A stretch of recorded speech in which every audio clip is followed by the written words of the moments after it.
TVT au cœur de l'information.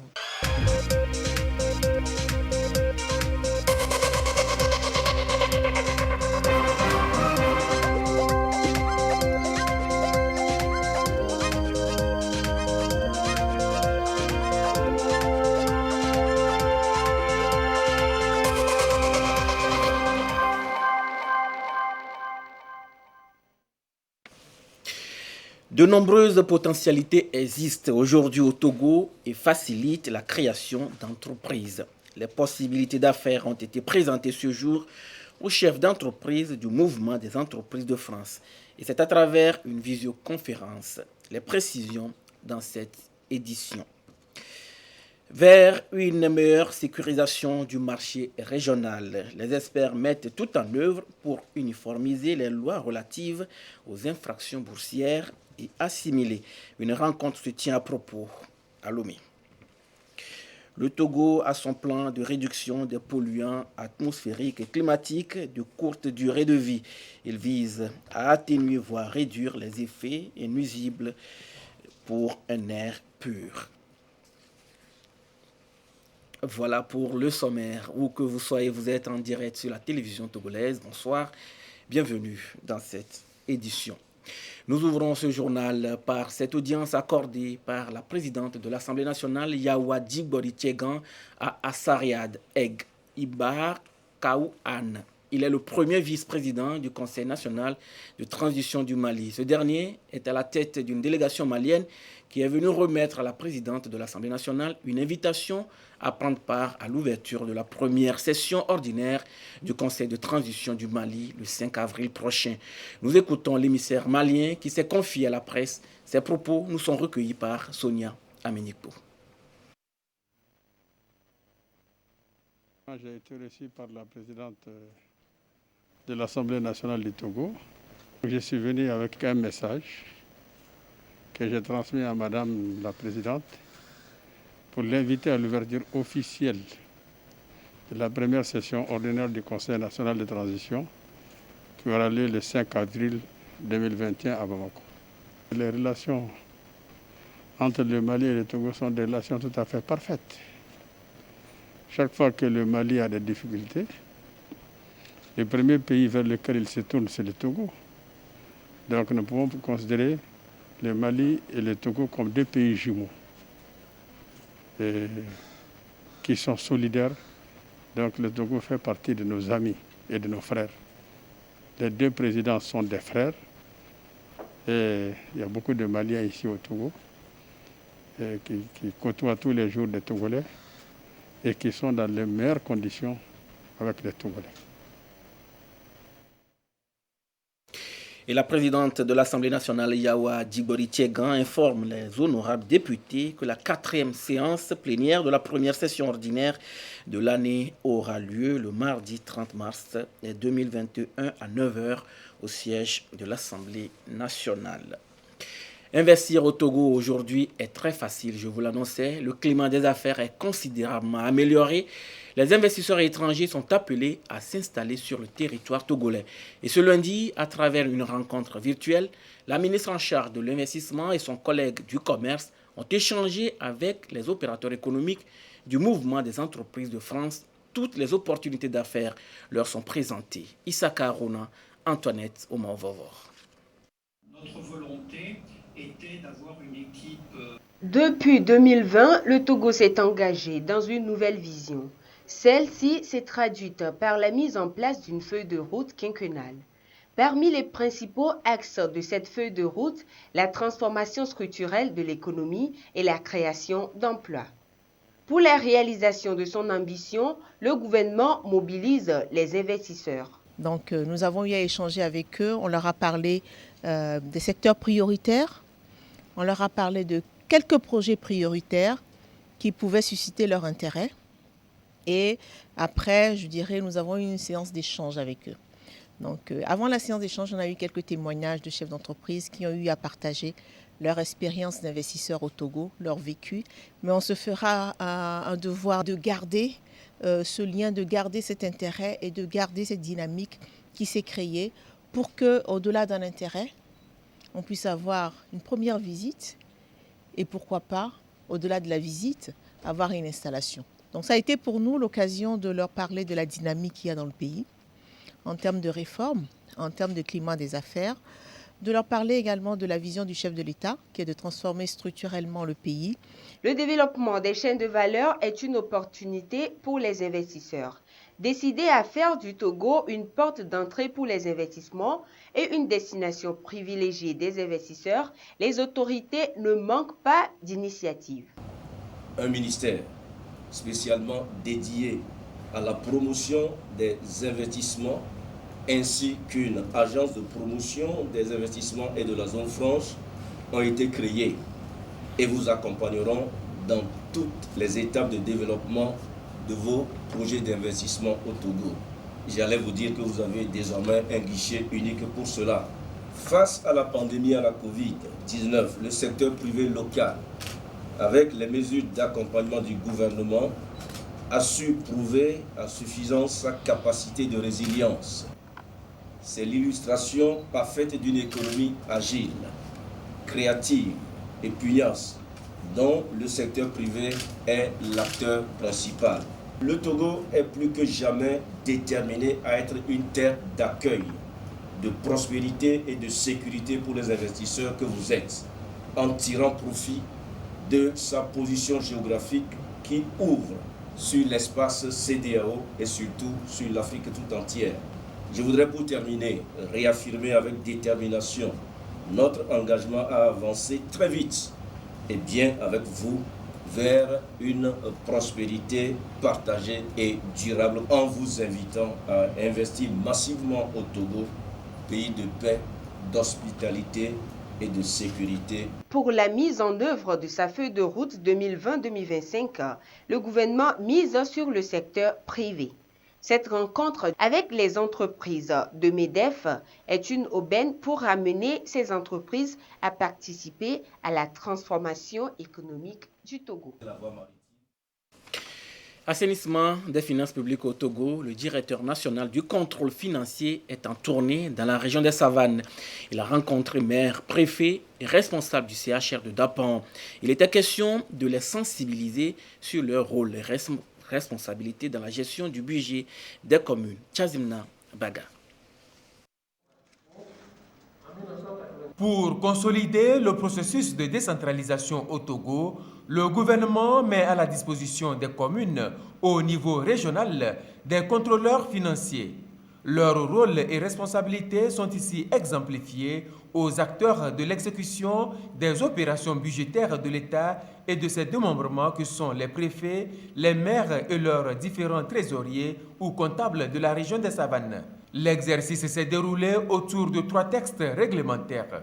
La loi organique relative aux finances publiques qui dit que le contrôleur financier relève du ministre de l'économie et des finances et placé auprès des ordonnateurs. Et il exerce le contrôle a priori des opérations budgétaires et fait un contrôle a posteriori sur la performance des responsables de programme et la gestion des ordonnateurs. Et maintenant, le règlement général sur la comptabilité publique détaille plus les attributions du contrôleur financier et les actes qui doivent lui être soumis. Les marchés publics, les contrats, les décisions, les arrêtés, tout ce qui a une incidence financière sur les institutions doit être soumis au visa préalable du contrôleur financier avec tout ce qui accompagne un engagement, une liquidation et un mandat. Tout document doit être fourni. Le 3e test, c'est le test organisant la Direction nationale du contrôle financier. La démarche du directeur national du contrôle financier, instruite par le ministre de l'économie et des finances, vise à promouvoir l'orthodoxie dans la gestion des deniers publics. Il ne faut pas que, par rapport à cette responsabilité, le contrôleur financier refuse de signer un dossier de l'ordonnateur et que l'ordonnateur s'en prenne à lui. Donc, si on échange ensemble, chacun connaît son rôle et ses responsabilités, je crois que pour poser les actes, on va réfléchir plusieurs fois. Et ce qu'on va faire, c'est dans l'intérêt de nos populations, parce qu'on est là pour améliorer les conditions de vie de nos populations. Et c'est ce qui est cher à notre premier responsable qui est le chef de l'État, qui prône toujours la bonne gouvernance. Le message semble bien passer auprès des élus locaux qui apprécient cette volonté du gouvernement de les accompagner dans la bonne exécution de leurs prérogatives pour le bien des populations à la base. Les maires ne sont pas forcément des spécialistes de la comptabilité ou des agents du Trésor. Et donc, les procédures peuvent nous faire un peu défaut. Le contrôle financier nous permet d'éviter les déficits qui nous sont préjudiciables. Avant, pour payer une dépense, il fallait qu'on demande l'avis du trésorier. Et le trésorier peut refuser ou ne pas refuser. Donc, lorsque le mandat arrive, on rejette. Donc, en rejetant, c'est ça qui cause la tension. Il va dire que non, la disponibilité, c'est à lui. Donc, pourquoi vous rejetez? Et on leur donne les règles pour lesquelles nous rejetons le mandat. Aujourd'hui, lorsque le mandat serait arrivé à notre niveau, ça veut dire que tout au préalable en amont est déjà fait. Ça va réduire la tension qui existait entre le trésorier et le maire. Ça, c'est très très bon pour le bon fonctionnement de la commune. Cette rencontre à laquelle a pris part également le directeur du CHR du Dapaon et son comptable fait suite à une circulaire du ministre d'État en charge de l'administration territoriale et de la décentralisation et du ministre de l'économie et des finances qui annonçait le déploiement des contrôleurs financiers dans les communes au niveau régional pour les accompagner dans la bonne exécution de leur budget. Vers la sécurisation du marché régional, les États membres de l'Union monétaire ouest-africaine vont bientôt adopter une loi uniforme relative aux infractions boursières et assimilées sur le marché financier régional. Les représentants des bâtonnats et des magistratures de la zone sont à Lomé pour finaliser le projet de test proposé. Ekwesala, précision. Le marché financier régional de l'UMOA a permis de mobiliser à ce jour plus de 12 000 milliards de francs CFA de financement en faveur des entreprises et des États membres de l'Union. En moyenne, 1 500 milliards de francs CFA sont décaissés chaque année. Le rendement devra être meilleur avec un instrument juridique capable de sanctionner les infractions boursières constatées sur le marché régional. À Lomé, les représentants des bâtonnats et des magistratures de l'Union vont finaliser le test de loi relatif aux infractions boursières et assimilées dans la zone. Le test contient une cinquantaine d'articles. On a différents articles sur la typologie des sanctions, qui est-ce qu'on appelle initié, quels sont les faits punissables, comment est-ce qu'on peut mettre en évidence tel ou tel délit sur le marché. Donc c'est un peu tout ça qu'on va essayer de regarder au cours des 2 jours et de proposer aux autorités un test consensuel et adapté à notre environnement. La rencontre de Lomé, c'est de s'accorder sur la mouture finale de l'avant-projet en tenant compte des spécificités de chaque pays. Et donc c'est pour ça que les représentants des différents pays sont là aujourd'hui pour nous accompagner. Le projet de loi en étude permettra de donner plus de crédibilité au marché financier régional de l'UMOA vis-à-vis de ses partenaires. Les participants à ces assises sont appelés à une analyse approfondie avec des propositions concrètes pour sécuriser davantage le marché.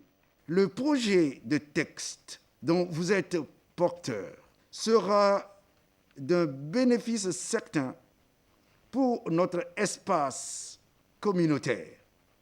L'objectif étant d'attirer de plus en plus de capitaux étrangers et de sécuriser dans la transparence et la célérité les transactions boursières. Vos échanges ne doivent pas non plus occulter l'impératif de protection des épargnants, ainsi que l'impérieuse nécessité de préserver notre marché financier régional des risques systémiques. Les conclusions de Lomé seront soumises à la commission de l'UMOA. Après concertation avec les ministres de la Justice des différents pays de l'Union, le test de loi sera voté, peut-être avant la fin de l'année 2021. La voie est en train d'être balisée pour lever tout équivoque en matière de concurrence dans les négociations commerciales au sein de l'espace UEMOA et CEDEAO. 3 entités, notamment la CEDEAO, l'UEMOA et l'autorité régionale de la concurrence de la CEDEAO, vont signer un accord pour réguler le marché commun au profit des opérateurs économiques. Antoinette Omaouvor. C'est un processus qui trouve ici son aboutissement. L'accord de coopération tripartite entre le département commerce, douane et libre circulation des personnes de la commission de la CEDEAO, de l'autorité régionale de la concurrence de la CEDEAO, ARCC, et le département du marché régional et de la coopération de la commission de l'UEMOA est scellé. Un accord qui permettra de définir les mécanismes de coopération nécessaires pour lever les risques de contrariété dans le processus de prise de décision en matière de concurrence. Le secteur privé, surtout, c'est le bénéficiaire, va trouver un accord commun entre la CEDEAO et l'UEMOA pour régler le marché commun, marché commercial, marché de services, marché concurrentiel. Le bénéficiaire, c'est le secteur privé. Nous avons déjà un texte cadre sur lequel nous allons travailler, porter nos observations, et après quoi ce texte va être examiné également par nos managements respectifs, UEMOA et CEDEAO. Il va faire l'objet d'une adoption qui va permettre à ce que le déploiement de l'autorité de la CEDEAO en matière de concurrence ne puisse en rien perturber ou gêner le fonctionnement de l'autorité de l'UEMOA. La finalité de cet accord de coopération entre les 3 entités sera un atout pour créer un consensus équilibré, profitable aux opérateurs économiques et une meilleure intégration de la région. Cette rencontre fait suite à celle du février dernier, à l'issue de laquelle des recommandations ont été émises. Ceci pour permettre une meilleure application des règles de concurrence et une meilleure négociation entre les différents acteurs. Suivons à présent ce communiqué du ministre de l'Économie et des Finances, communiqué relatif à la prolifération des structures illégales de placement à haut risque avec Joseph Amégan. Communiqué du ministre de l'Économie et des Finances sur la prolifération des structures illégales de placement à haut risque. Il m'a été donné de constater une prolifération de sociétés qui exercent l'activité de collecte de fonds du public et d'octroi de crédit ou proposent des services financiers en ligne et d'e-commerce, de marketing de réseau, des transactions, de crypto-monnaies, de courtage, de conseils en investissement boursier, de trading et des produits de placement avec la promesse de rendement surréaliste allant jusqu'à 300% du capital souscrit ainsi que des taux d'intérêt annuels sans commune mesure avec ceux servis par le système financier classique. Il s'agit, entre autres, de Global Trade Corporation, Sepsic If Togo Sarl, Prosperity Investment Corporation, PIC SA, la Société de négoce et de courtage en banque, SNCB, Leader Bureau Chimel Cherou Group Togo, Alliance InMotion Global, chez Centra Reng Hu, Cunet, J Global, Capital International, SAU, Tiens, Timex Trading, Aladdin Group, Petron Pay Togo, Black Empire, High Life International, Global Building Investments and Trade, Globit, Global Investment Trading. Je tiens à informer la population que ces structures exercent en toute illégalité et ne sont pas autorisées à collecter des fonds auprès du public contre des titres de capital ou de placement.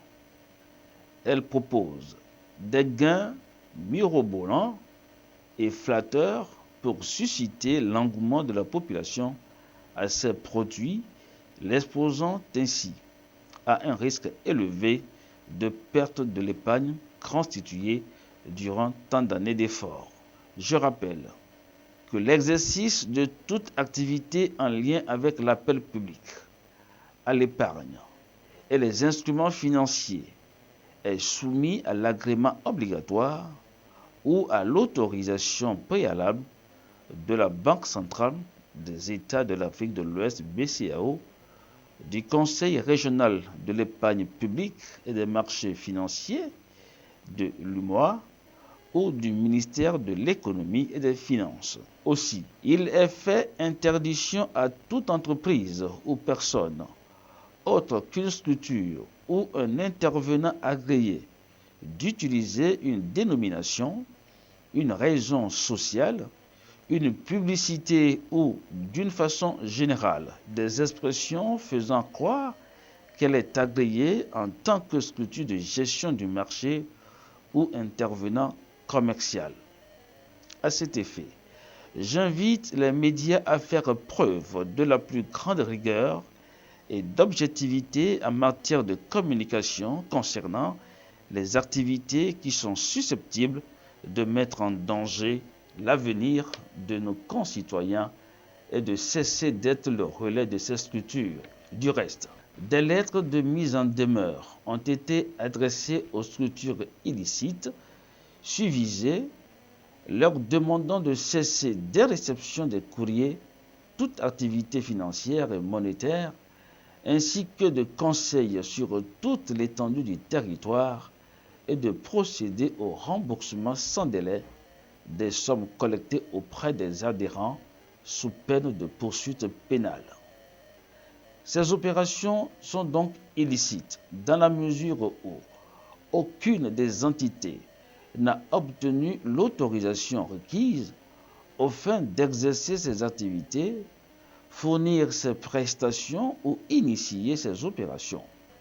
Cet acte est constitutif d'infraction à la réglementation et expose les auteurs, promoteurs à des sanctions à la fois pécuniaires et pénales. J'invite les promoteurs véreux et récidivistes des structures concernées à cesser immédiatement ces activités irrégulières sous peine des sanctions prévues par la loi et à prendre la tâche avec les autorités compétentes pour toutes fins utiles. Ainsi, l'activité des structures suscitées et toute autre structure non autorisée qui exerce une activité se rapportant à celle décrite est interdite sur toute l'étendue du territoire national. J'appelle par ailleurs l'attention du public sur la nécessité d'observer une grande prudence et de la vigilance face à ces cas d'escroquerie grandissants et lui demande de n'entrer en relation d'affaires qu'avec des acteurs légalement autorisés en la matière. Pour d'amples informations, bien vouloir contacter la Direction générale des études et analyses économiques au numéro de téléphone 22 21 02 50 et 22 22 56 58. Le ministre de l'Économie et des Finances, Sani Yaya. Informatisation générale des maisons de justice, le PNUD fait don de matériel informatique et de bureaux aux 5 maisons de justice nouvellement installées. Ces maisons de justice vont aider à rapprocher la justice du justiciable. Eliak Banyandao. Du matériel informatique destiné aux 5 maisons de justice nouvellement créées. Le programme des Nations Unies pour le développement entend à travers ce geste améliorer le fonctionnement de ces maisons de justice et contribuer à assurer une sérénité dans les procédures judiciaires et réduire ainsi le temps d'attente des justiciables. C'est un plus. et ça peut augmenter le rendement dans le futur. Nous ne faisons que remercier les donateurs parce que à nos débuts, ils nous avaient dotés de moyens. Et en tant que responsable, il est de notre devoir de bien entretenir le matériel du travail. Cette démarche du PNUD vient en appui aux nombreuses initiatives déjà entreprises par le gouvernement pour renforcer et assainir le secteur de la justice. La justice fait partie des éléments qui apportent une stabilité dans un pays. Et nous savons tous que nos tribunaux souvent sont submergés par des cas de litiges, des cas de petits conflits qui peuvent être gérés localement. C'est pour cela que nous avons appuyé depuis 2018 la mise en place des maisons de justice qui sont des structures de proximité appropriées aux populations qui se retrouvent dans ces médiations et ces conciliations. C'est de permettre à ceux qui n'ont pas accès au tribunal de pouvoir accéder à la maison de justice. Et c'est composé surtout de matériel informatique, des ordinateurs, des imprimantes et tout ce qui va avec. Nous allons continuer aussi par rapport aux besoins qui sont exprimés par ces maisons à les accompagner. À ce jour, le Togo dispose de 8 maisons de justice qui sont dotées d'un protocole de gestion des cas de litige. Finalité, personnaliser et améliorer la qualité des services qu'elles offrent. En 2019, 623 cas de litige ont été traités par les maisons de justice du Togo et 869 en 2020. Le Togo enregistre de plus en plus de maisons de justice. Ces structures de relais entre les juridictions classiques et les populations ont principalement pour but de désengorger les tribunaux et d'instaurer une justice de proximité efficace et moins onéreuse. Conciliation, médiation et information sont entre autres leurs missions. Elia Gbanyandao. C'est l'une des plus importantes phases de la réforme judiciaire au Togo. Les maisons de justice passent de 4 en 2018 à 8 en 2020. Une manière pour le gouvernement de rapprocher davantage ces lieux de règlement de conflits de la population. Plus de 1000 cas ont été traités par l'ensemble des maisons de justice au 31 décembre 2020. C'est dire que les maisons de justice ont apporté leur contribution à décongestionner les tribunaux, civils bien sûr, à décongestionner le parquet, à décongestionner aussi les prisons. Et c'est l'objectif voulu. Mais au-delà de cette décongestion, les maisons de justice constituent des structures de proximité qui aident à raffermir la cohésion sociale et renforcer la paix au sein de la communauté. Les maisons de justice connaissent tous les litiges, tous les conflits, tout le contentieux, à l'exception du contentieux pénal. L'installation de ces maisons de justice répond à un souci, lutter contre les obstacles d'accès aux juridictions à des couches vulnérables. Tout ce qu'on fait dans la maison de justice est gratuit. Parce que, entre autres, la maison de justice a été mise pour faciliter l'accès des populations vulnérables aux services publics de la justice. Et comme le coût constituait un obstacle au niveau de la justice classique, parce qu'il faut payer pour enrôler le dossier, parce qu'il faut payer les frais d'avocat pour faire ceci, les parties viennent à leur initiative, essaient de régler leurs problèmes à travers la médiation et la conciliation. Et on fait le suivi pour voir si la médiation et la conciliation ont été concrétisées dans les faits. La chefferie traditionnelle a sa place dans la communauté au sein du Togo, sur le territoire togolais. Et nous sommes en train de multiplier des voies de recours en faveur des populations, parce que lorsqu'il y a un problème, les populations sont libres d'aller chez le chef traditionnel. Mais à un moment donné, si le chef traditionnel trouve que ces deux parties qui sont venues, moi je suis de telle coutume, l'autre est de telle coutume, ma coutume dit ceci, la coutume de l'autre dit ceci, le chef traditionnel dit on va dire le droit, mais allez à la maison de justice. Je peux vous assurer qu'à travers le rapport que nous recevons, que la plupart des usagers des maisons de justice sont orientés par les chefs, les services de police et de gendarmerie. Donc il y a une collaboration entre toutes ces structures et les maisons de justice implantées sur le territoire national. À ce jour, 9 maisons de justice ont été créées, dont 8 opérationnelles. Elles ont pour mission de régler par le biais des médiateurs et de la conciliation les conflits entre les concitoyens. Elles sont basées sur le principe de la simplicité, de rapidité et de gratuité dans le règlement des affaires. L'Agence nationale de sécurité alimentaire du Togo continue de renforcer son stock céréalier. Elle a effectué de nouvelles opérations d'achat de maïs et du riz dans la Kara. Plusieurs coopératives dans la préfecture de Bassar et de Dankpen ont écoulé leur production et vous vous en doutez, le sourire était bien sûr sur les lèvres. Nestor Mouzou. L'ANSAT, dans sa mission de collecte des céréales pour constituer son stock de sécurité. Pour cette nouvelle campagne d'achat dans la région de la Kara, l'Agence nationale de sécurité alimentaire du Togo s'est intéressée aux coopératives Ababagada 2 et Nwamboul à Bassar, Inyemboul à Kabou et à l'UCD de Dankpen pour la première étape. Les producteurs de ces 4 coopératives ont livré à l'ANSAT 180 tonnes de maïs blanc pour une valeur monétaire de 28 800 000 francs CFA. L'ANSAT nous a fait un achat de 50 tonnes. C'est déjà bon. C'est vraiment à féliciter. Bientôt la campagne va commencer.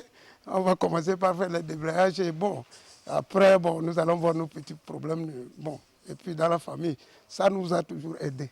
Nous sommes très fiers avec la venue de l'ANSAT. L'ANSAT nous a pris 50 tonnes, ce qui s'élève à 8 millions de francs CFA. Nous sommes tellement satisfaits. C'est ce qui va nous aider à reprendre nos cultures et amener nos enfants à l'hôpital. Dans les coopératives visitées, l'ANSAT a saisi l'occasion pour sensibiliser les producteurs sur la crise sanitaire liée à la Covid-19. On est venu nous rappeler, parce que cela fait déjà plus d'1 an que cette maladie est parmi nous. Donc on nous a rappelé les mesures barrières à respecter. La maladie n'est pas finie, donc il faut toujours être sur le qui-vive. Donc la distanciation, le lavage des mains et bon, tout ce qui s'ensuit, il faut que nous ne négligeons rien. L'ANSAT a attiré l'attention des producteurs sur la campagne d'intoxication sur les réseaux sociaux qui incite au refus de la vaccination. Elle les a rassurés par rapport à l'efficacité des types de vaccins pour lesquels le Togo a opté et a appelé les personnes âgées de plus de 50 ans à aller se faire vacciner au moment opportun. Les structures socio-communautaires à la base ont reçu des soutiens de la part du gouvernement de la région de la Kara. La ministre en charge de la promotion de la femme leur a dit ô combien le gouvernement apprécie leur action sur le terrain. Nestor Mouzou.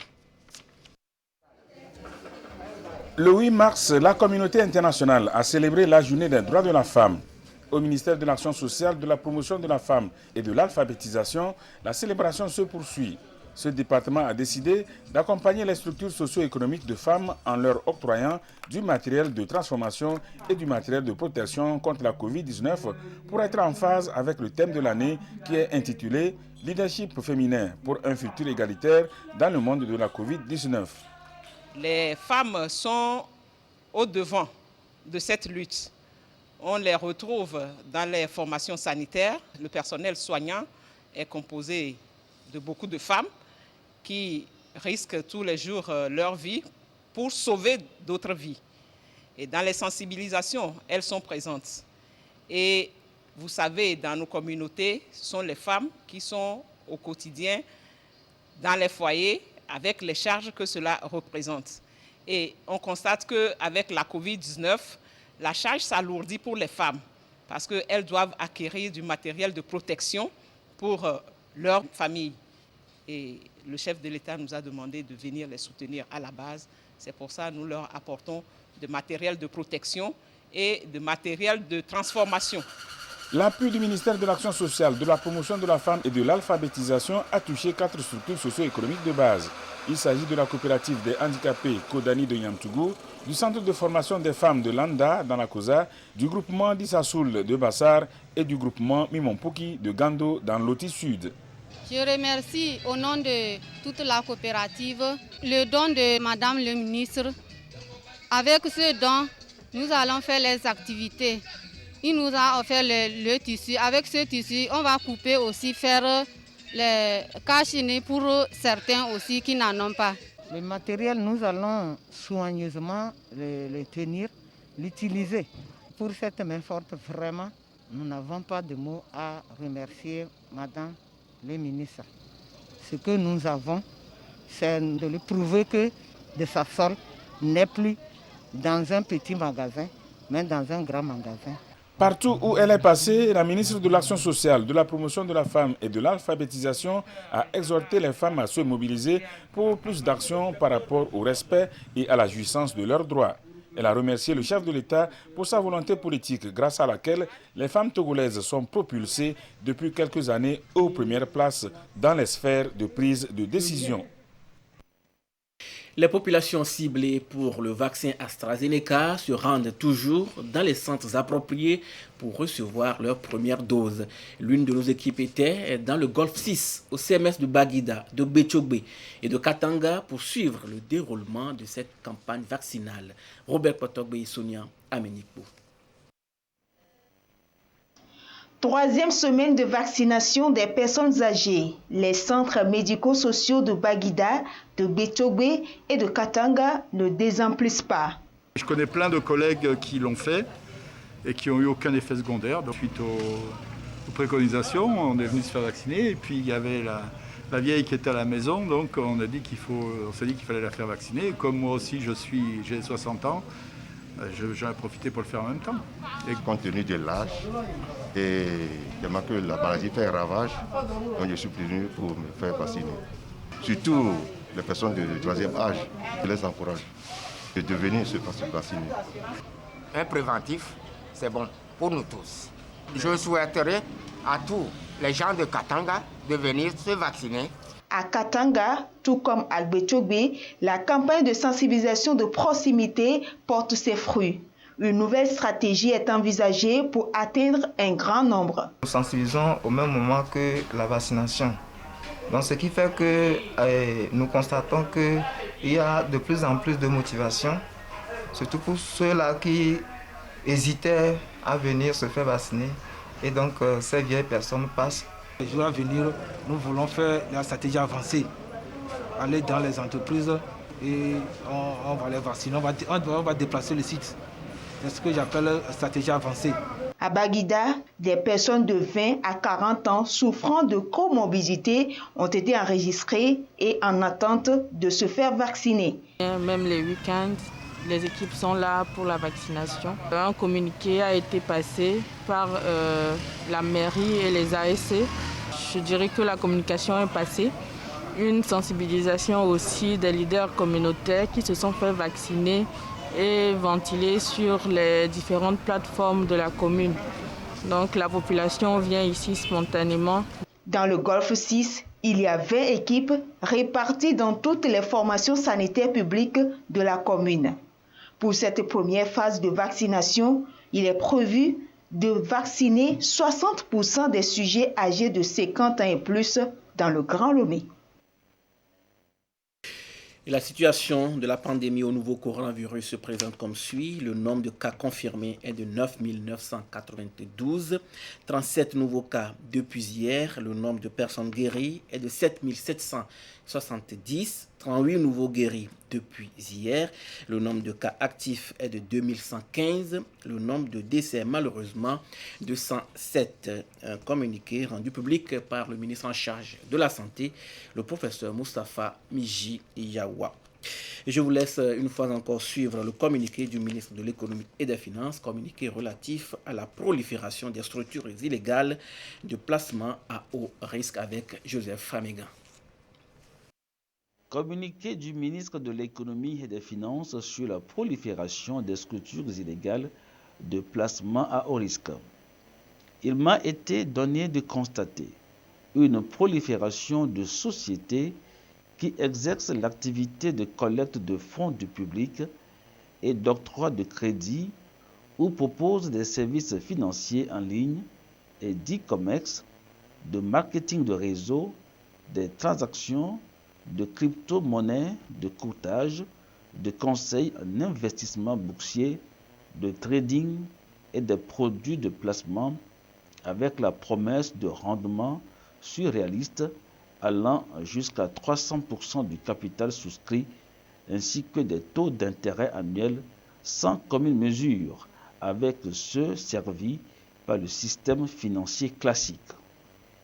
Il s'agit, entre autres, de Global Trade Corporation, Kasepsik If Togo Sarl, Prosperity Investment Corporation, PIC SA, la Société de négoce et de courtage en banque, SNCB, Leader Bureau Chimel Cherou Group Togo, Alliance InMotion Global, chez Centra Heng Hu, Kunet, J Global, Capital International, SAU, Tiens, Timex Trading, Aladdin Group, Petron Pay Togo, Black Empire, High Life International, Global Building Investments